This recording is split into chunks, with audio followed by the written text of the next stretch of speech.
Hey everyone, welcome back to the channel.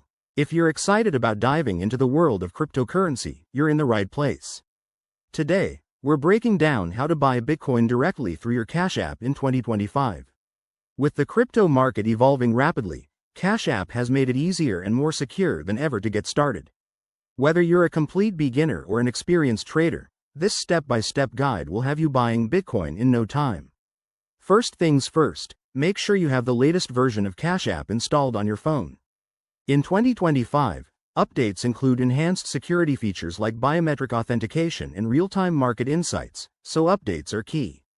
Once you're logged in, head to the Investing tab. It's usually at the bottom of the screen.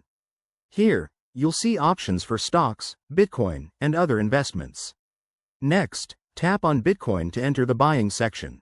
Cash App will show you the current price of Bitcoin, which fluctuates based on market conditions, so keep an eye on that. Before you proceed, ensure your account is funded. You can link your bank account or add money from a debit card right in the app. It's quick and straightforward, just follow the prompts to verify your payment method. Now, for the fun part. Enter the amount of Bitcoin you want to buy. You can specify either the amount in dollars or the exact quantity of Bitcoin. In 2025, Cash App might even suggest amounts based on your portfolio goals, thanks to AI-driven recommendations. Hit Buy and confirm your transaction. You'll be asked to double-check details for security reasons, so take a moment to review. After the purchase, your Bitcoin will appear in your Cash App wallet.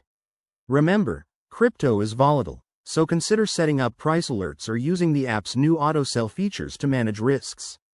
Always buy what you can afford to lose and stay informed about market trends.